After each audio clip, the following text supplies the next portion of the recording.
زمانے کے جو اسٹار ہیں ان کو ہم اپنا آئیڈیل بنا رہے ہیں، جتنے ہیرو ہیروئن ہیں ان کو آئیڈیل بناتے ہیں۔ یہ دنیا کے آئیڈیل کو اپنا بنانا یہ کامیابی کا دلیل نہیں ہے۔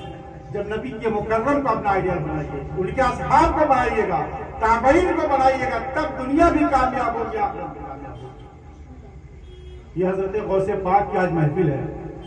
غوث پاک کے بارے میں ہم لوگ سنتے ہیں، جن کے مقام و مرتبہ کو ہم لوگ کیا بیان کر سکتے ہیں۔ صاحب بہجت الاسرار فرماتے ہیں کہ آپ کا مقام و مرتبہ یہ تھا کہ حضرت آدم سے لے کر کے حضرت عیسیٰ تک جتنے نبی آئے ہیں، ان کی امتیوں میں جتنے ولی ہوئے ہیں، اور امت محمدیہ میں امام مہدی تک جو ہے غوث العظم جیسا کوئی ولی نہیں پیدا۔ یہ مقام حضرت غوث پاک کا تھا، مگر حضرت غوث پاک کے مقام و مرتبہ یہ آپ کو حاصل کیسے ہوا؟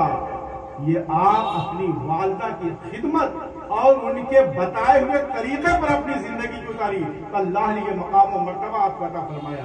آپ لوگوں نے سنا ہوگا غوث پاک جب پڑھنے کے لیے جا رہے تھے، آپ کی والدہ نے اشرفیہ دی تھی، جب وہ چوری ہو گئی ہیں تب بھی آج جب آپ چھپی ہوئی تھی تو آپ نے یہ نہیں کہا میرے پاس کچھ نہیں ہے۔ آپ فرماتے ہیں کہ میری والدہ نے مجھ سے کہا تھا کہ یہ شفیہ ہے، یہ تمہارے خرچے کے لیے ہے، مگر میری والدہ نے کہا تھا جھوٹ مت بولنا، لہٰذا ان چوروں کے سامنے آپ کہتے ہیں کہ جو ہے میری ماں نے مجھے 40 شفیہ دی ہے، وہ میری صدری کی گدڑی میں اندر سلی ہوئی ہے۔ یہ تھا وہ جو چوروں کو جو ہے اس وقت یہ ہوا کہ بتاؤ ایک بچہ اپنی ماں کے کہے ہوئے جو ہے بات پر اتنا عمل کر رہا ہے کہ جھوٹ نہیں بول رہا ہے۔ ہم لوگ اللہ کی ہر روز نافرمانی کرتے ہیں تو وہ غوث پاک کے ہاتھوں پر طائب ہو جاتے ہیں۔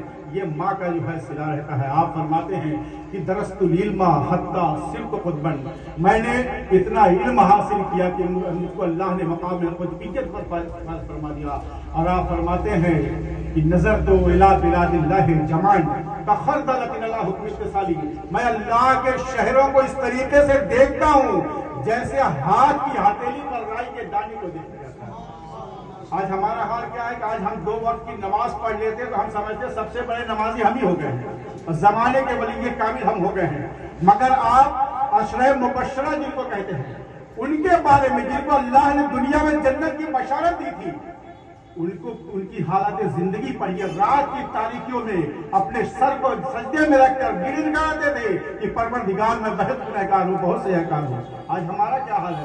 ہم 2 وقت کی نماز پڑھ لیتے ہیں، ہم سوچتے ہیں بہت بڑے متقی پرہیزگار ہو گئے ہیں۔ حضرت غوث العظم خانہ کعبہ میں اپنے سر کو جو ہے کنکریوں پہ رکھ کر کے کہتے ہیں پروردگار اگر عبد القادر تیری بارگاہ میں بخشش کے لائق نہیں ہے تو میدان محشر میں نابینا بنا کے